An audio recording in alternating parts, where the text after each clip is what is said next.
Good morning, students. In microeconomics, the topic that we are going to study today is factors that affects the demand. Now, understand one thing, that this topic is not a separate topic. We have already studied the effects under the law of demand topic. ये कोई अलग से topic नहीं है. Law of demand में जो हमने assumptions study की है कि कौन कौन सी चीज़ों से डिमांड इफेक्ट होती है, ये वही कॉन्सेप्ट्स हैं. Now we are studying them individually. So, as we know that demand we study in two aspects, individual demand and market demand. तो कौन कौन से फैक्टर्स हैं जो हमारी डिमांड को इफेक्ट करते हैं? Let us study that. Coming to individual demand, first factor that affects our demand is the price of the commodity. किसी भी चीज का प्राइस उसकी डिमांड को इफेक्ट करता है. And on the same thing, the law of demand is based. Now, if I say the price of any commodity is increasing, तो in general उस commodity की जो डिमांड है वो कम होगी या ज़्यादा होगी? If the price is increasing, the demand will decrease, and if the price is decreasing, the demand will increase.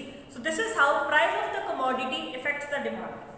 Then coming to price of related goods, we have studied two types of related goods. One is substitute goods and second is complementary goods. Complementary goods मतलब वो goods जो एक दूसरे के साथ use किए जाते हैं, जैसे vehicle and fuel, similarly ink and pen. अगर कॉम्प्लीमेंट्री गुड्स में से किसी एक चीज का प्राइस इंक्रीज हो रहा है तो दूसरी चीज को जो डिमांड है दैट विल बी डिक्रीजिंग. अगर फ्यूल जो है उसका प्राइस इंक्रीज होगा तो मार्केट में जो व्हीकल्स की डिमांड होगी वो कम होगी, और अगर फ्यूल चीपर हो जाए तो व्हीकल्स की जो डिमांड है that will be increasing. Then substitute goods. Substitute goods मतलब वो goods that can be used in the place of each other, like tea and coffee. So if the coffee is getting expensive, तो जो customer class coffee consume कर रही होगी, that consumer class will shift to the consumption of tea. Coffee की price increase होने से demand T की बढ़ गई. क्यों? क्योंकि जो पहले कॉफी खरीदते थे, now that group has shifted their demand to tea. Then coming to future expectation, that how the future expectation affects our demand. Now, if I talk about gold, अगर मुझे लगता है या मेरी ये future expectation है कि आने वाले वीक में गोल्ड का जो प्राइस है वो इंक्रीज होगा, then what would I do as a general consumer? मैं ये कोशिश करूंगी कि आज की डेट में मैं गोल्ड का जो क्वांटिटी है वो ज़्यादा खरीद के अपने पास रख सकूँ. Similarly, if I am having the expectation कि आने वाले टाइम में किसी कमोडिटी का जो प्राइस है that will be decreasing, then what will I do? तब मैं अपनी जो डिमांड है वो पोस्टपोन कर दूंगी. I would try to buy that thing in the near future but not at the present. Then income of the consumer. Simple thing, if the income of the consumer is increasing, the demand will increase. If the income is decreasing, the demand will definitely decrease. Then taste and preferences. Now, अगर consumer का जो preference है, जो likings है, वो एक चीज को छोड़ के किसी दूसरी चीज के लिए डेवलप हो गई है, तो उस चीज़ की मार्केट में डिमांड जो है वो इंक्रीज हो जाएगी. जिस चीज़ को कंज्यूमर क्लास पसंद नहीं कर रही है या आउटडेटेड हो गई है वो चीज़ मार्केट में, उसकी डिमांड कम हो जाएगी. So these were the factors जो इंडिविजुअल डिमांड को इफेक्ट करते हैं. Now coming to market demand. First is number of buyers. अगर नंबर ऑफ बायर्स ज़्यादा है, पॉपुलेशन कॉन्टिन्यूसली इंक्रीज हो रही है, तो चीज़ों की ज़रूरत ज़्यादा पड़ेगी, मार्केट डिमांड इंक्रीज होगी. Then distribution of income. यहाँ पे डिस्ट्रीब्यूशन ऑफ इनकम किस तरीके से, अगर इस तरह की डिस्ट्रीब्यूशन ऑफ इनकम है हमारी कंट्री में या इकोनॉमी में कि जो रिच है, जो पुअर है, इनका ये जो गैप है, अगर ये गैप इंक्रीज हो रहा है, लेट अस से जो पुअर है वो और ज़्यादा पुअर हो रहा है, इन दैट केस जो इंफीरियर गुड्स होंगे, जो लो क्वालिटी गुड्स होंगे, उनकी डिमांड उस टाइम पे इंक्रीज होगी. क्यों? क्योंकि अब ज़्यादा लोग पुअर कैटेगरी में आ रहे हैं. जो रिच है वो होते जा रहे हैं, तो जो लग्जरी गुड्स होंगे, लग्जरी कार्स होंगी, इस तरह की जो चीज़ें होंगी उनकी इंक्रीज होगी. So these are the factors जिनसे individual and market demand effect होते हैं. नाउ वी वुड स्टडी कि ये जो डिमांड का इंक्रीज एंड डिक्रीज है इसको ग्राफिकली कैसे शो करना है.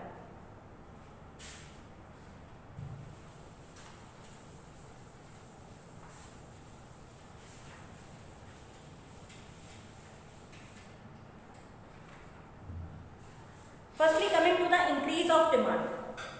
If I am saying increase of demand, ये जो word है ये two aspects में study किया जाता है. The words which are used, that is, first is extension of demand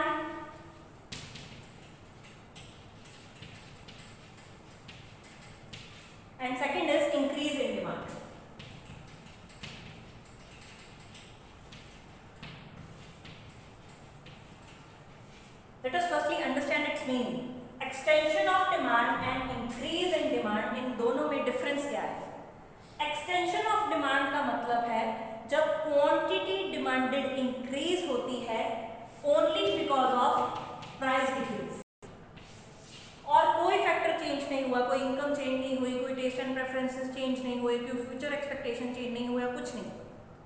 जब डिमांड के बढ़ने का सिर्फ एक ही रीजन है, that price is decreasing, that is known as extension of demand. अब इसको अगर ग्राफिकली हम शो करते हैं, quantity here I am taking price, पहले अगर इतनी क्वांटिटी डिमांड की जा रही है, late us say Q1 at P1, if the price is decreasing, जब प्राइस कम होगा तो क्वांटिटी डिमांडेड इंक्रीज होगी, तो प्राइस जो है अगर P1 से आ गया P2 पे, लेट अस से एट दिस पॉइंट, तो यहाँ पे जब प्राइस कम हो गया तो जो लोग क्वांटिटी डिमांडेड ऑलरेडी इतनी Q1 क्वांटिटी डिमांड कर रहे थे, now they will be demanding more of the quantity, late us से Q2।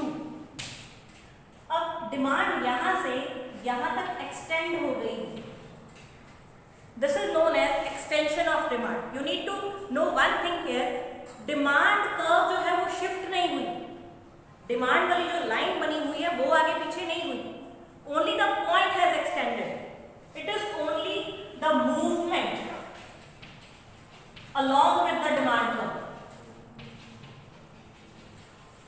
movement along the demand curve, it is the same demand curve, उसी demand curve पे जब price decrease हो रहा है, quantity demanded is increasing, so that is the extension of demand, that when the quantity demanded increase only because of the decrease in price. Now coming to increase in demand, price को छोड़ के बाकी जो भी factors हैं, consumer की expectations, उनकी likings, prices of substitute goods, everything, अगर ये सारी चीज़ों की वजह से डिमांड इंक्रीज हो रही है but the price is same, then we would use this line increase in demand. Now let us see how it happens.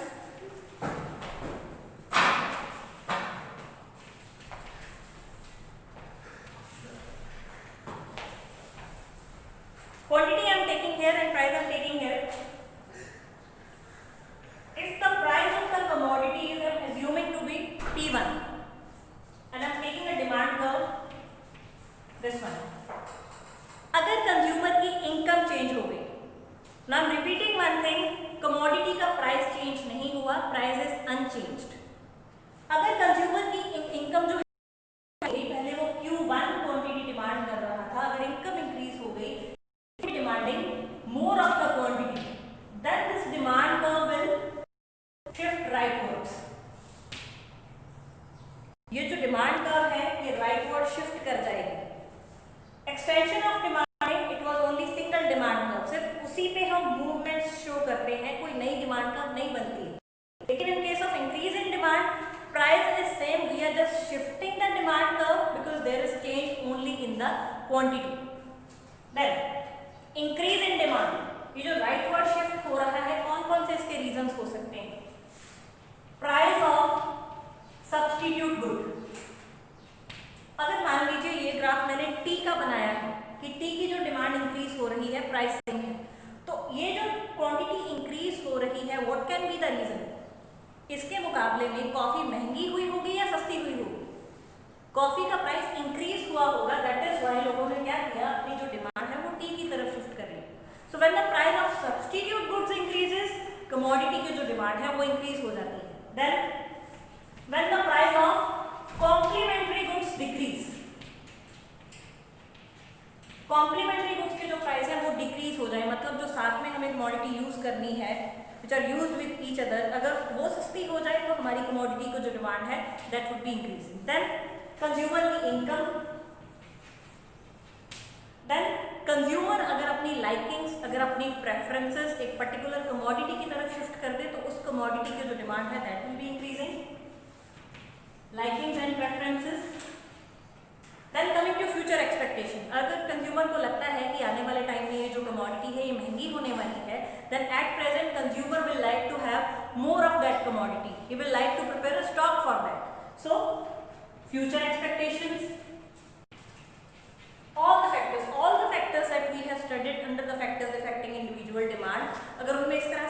आते हैं कि हमारी क्वांटिटी डिमांडेड जो है वो इंक्रीज हो रही है, in that case the demand curve will be shifting rightward. So understand the difference between extension and increase.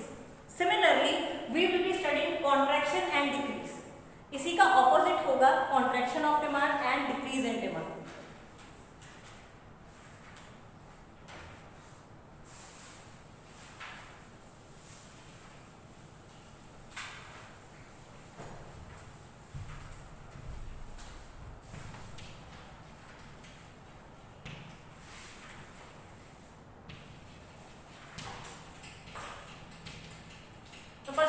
Contraction of demand.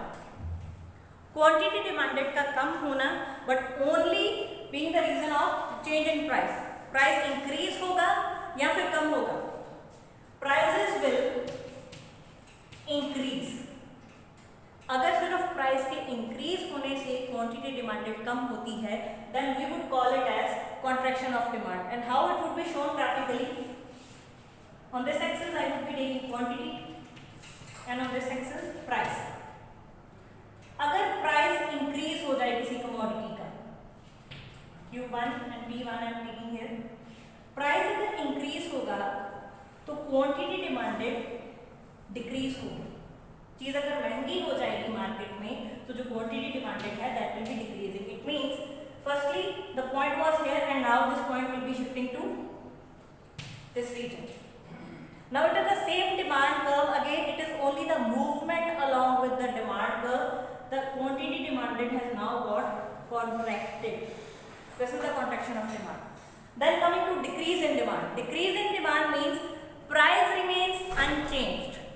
Price unchanged रहेगा, इसके बिना और बहुत सारे फैक्टर्स है that we have studied. अगर उनमें चेंज आता है की वजह से क्वांटिटी डिमांडेड डिक्रीज होती है, that will be called as decrease in demand. Increase in demand में डिमांड कर्व राइटवर्ड शिफ्ट की थी, एंड डिक्रीज इन डिमांड में the demand curve will be shifting leftward.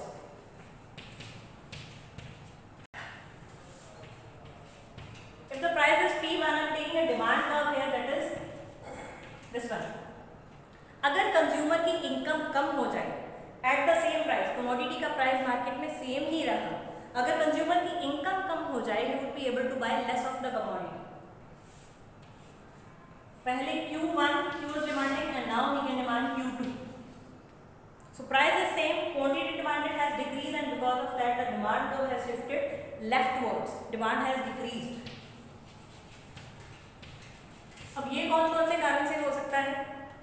First is decrease in income.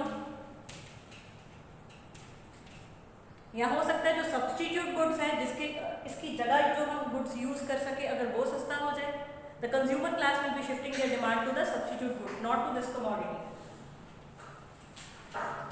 Substitute goods का price अगर decrease हो जाए, complementary goods जो हैं अगर उनका प्राइस इंक्रीज हो जाए,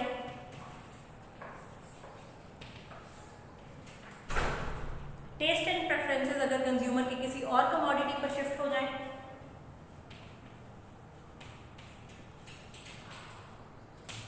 फ्यूचर एक्सपेक्टेशन, अगर कंज्यूमर को ये लगे कि आने वाले टाइम में पर्टिकुलर कमोडिटी सस्ती होने वाली है, चीपर होने वाली है, then in that case consumer would not like to buy that thing at present. He will postpone his demand. Then in that case the present demand will be decreasing.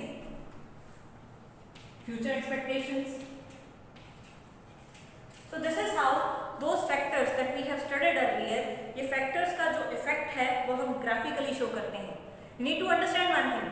Extension and contraction of demand, इनका reason सिर्फ एक ही है, that is price. Price increase होता है तो demand contract होती है. Contract मतलब सिकुड़ जाना, डिमांड कॉन्ट्रैक्ट होती है. अगर प्राइस कम होता है, if the price is decreasing the demand will extend. Extend means फैल जाना. देन इसके बिना, प्राइस के बिना जो भी फैक्टर्स हैं, प्राइस अगर सेम है लेकिन किसी और फैक्टर से क्वांटिटी डिमांडेड इंक्रीज या डिक्रीज हो रही है, there it comes the concept of increase और decrease in demand. Price same है लेकिन सिचुएशन फेवरेबल नहीं है, in that case the quantity demanded will decrease. अगर सिचुएशन फेवरेबल है, in that case the quantity demanded will increase. Thank you.